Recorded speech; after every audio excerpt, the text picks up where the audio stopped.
দেখলে হাসতে হতো না। নিজের একটা সন্তান হারাইতো, নিজের একটা ভাই হারাইতো, তাহলে বুঝতে হবে বেদনা কি। আল্লাহ, এগুলো হাইড করার জন্য, যাতে ওদের সমালোচনা না করে। মৃতের সংখ্যা মোটেও 20 হইতে পারে না, 27, লেটেস্ট ভাবে 27 বলা হয়েছে, মোটেও 27 না। থেকে 5ই আগস্টের শুরু থেকে তার আগে যে তার উপরে ভরসাটা ছিল মানুষের, 5ই আগস্টের পর থেকে তিনি বারবার সেই ভরসাটা হারাইছেন।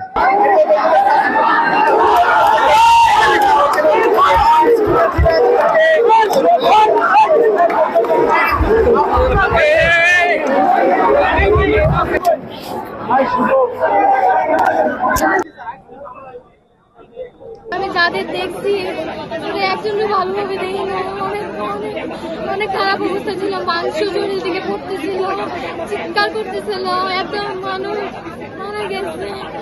আল্লাহ, ওই সময় কি ছুটি হয়ে গেছিল নাকি ছুটি হওয়ার আগে? ছুটি হয়ে গেছিল। আর যারা এখানে অনেকে এমপিতে খারাপ করছে, ওদের সিলেবাস দিচ্ছিল, গাইডলাইন দিচ্ছিল টিচাররা যে তোমরা এইভাবে ভালো করবা। আবার অনেকে কোচিং ছিল 3:30 পর্যন্ত, কোচিং এর জন্য অনেকে বসা ছিল।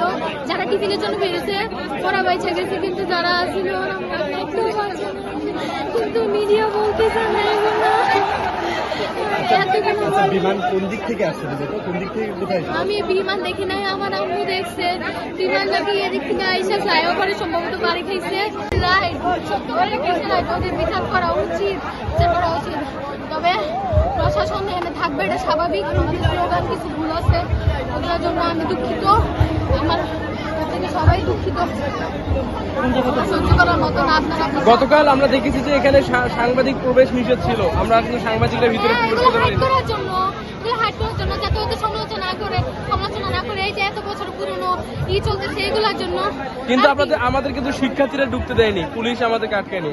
মাইলস্টোনের শিক্ষার্থীরা তখন যেই অবস্থা ছিল, এখান থেকে অ্যাম্বুলেন্স বাইরেতে পারতেছিল না, গাড়ি কোনো প্রটোকল বাইরেতে পারতেছিল না, হাজার হাজার লাখ লাখ মানুষ, আমি নিজে এনে উপস্থিত ছিলাম, এনে অনেক মানুষের দল ছিল, মানুষ হাসতেছে এইসব ভিডিও ওরা ভিতরে দেখে না কেমনে মানুষগুলো মরছে, ওরা বাইরে দাঁড়াতে এখন আমি ভিডিও দেখতে আসছি, এনে যে আগুন লাগছে আমি দেখতে আসছি।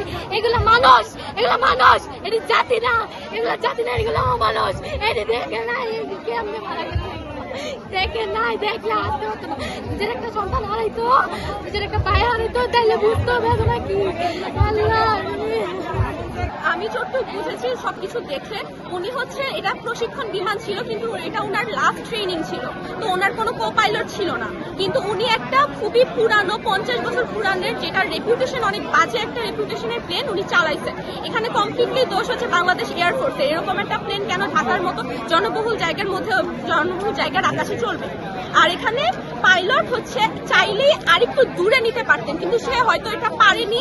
এটা উনার ব্যর্থতা নাকি উনার হচ্ছে এখানে কোনো দোষ? উনি কি আসলে নির্দোষ? এটা ব্ল্যাক বক্স, যখন আমাদেরকে করা হবে, রিলিজ করা হবে, আমরা তখন জানতে পারবো। এছাড়া তার আগে আমরা তাকে হিরো বানাতে পারি না, তাকে আমরা কালপিটও বানাতে পারি না। এখানে উনি হয়তো চেয়ে থাকতেন যে এইখানে ফিল্ডে নামাবেন, অথবা এই ক্যাম্পাস করে বাইরে যে মাঠ সেখানে নামাইতে চাইছেন। আমরা তো সেটা জানি না, আমরা এটা বলতেও পারি না। সেক্ষেত্রে তাকে হিরো বানানো যাবে না, তাকে কালপিটও বানানো যাবে না। নর্মালি হচ্ছে 30 থেকে 40, মাঝে মাঝে 50ও ছয়। আর ওই বিল্ডিং এর ছিল মোট 16টা কক্ষ। একটা টিচারের থেকে জানা গেছে যে 16টা কক্ষ ছিল। পাশে হচ্ছে ছেলেদের একটা হোস্টেল ছিল, হায়দার আলী হোস্টেল। ওইখানে কলেজের কয়েকটা ভাইয়াও হচ্ছে আহত হয়েছে। তো সেক্ষেত্রে তো মৃতের সংখ্যা মোটেও 20 হইতে পারে না, 27, লেটেস্ট ভাবে 27 বলা হয়েছে, মোটেও 27 না। প্রায় 30-30 উপরে সকালে দেখছি আর কি। এরপরে মিসিং, যাদেরকে খুঁজে পাওয়া যাচ্ছে না, মিসিং না, তারা কি মিসিং একটা মিসিং পেয়েছি, সে নামটা যেটা, কিন্তু বাকিগুলো সব পাওয়া গেছে, আইডেন্টিফাই করা গেছে।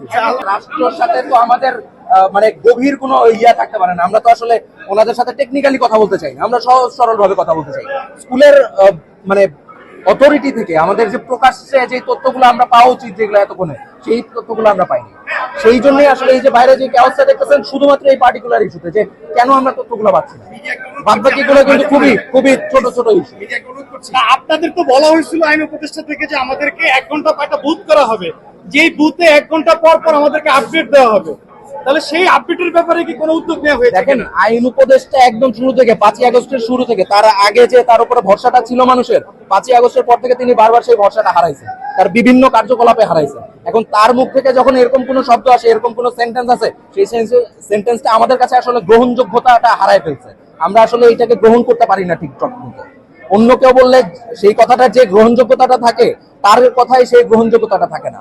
রাষ্ট্রের আরো অনেক মানুষজন আছে, শিক্ষা উপদেষ্টা আছে, প্রেস সচিব মহোদয় এখানে আছেন, এই মানুষগুলো কেন মুখ দিয়ে এই কথাগুলো বলছেন না? কেন আইন উপদেষ্টা যিনি বিতর্কিত তার মুখ দিয়ে এই কথাগুলো বলা হচ্ছে?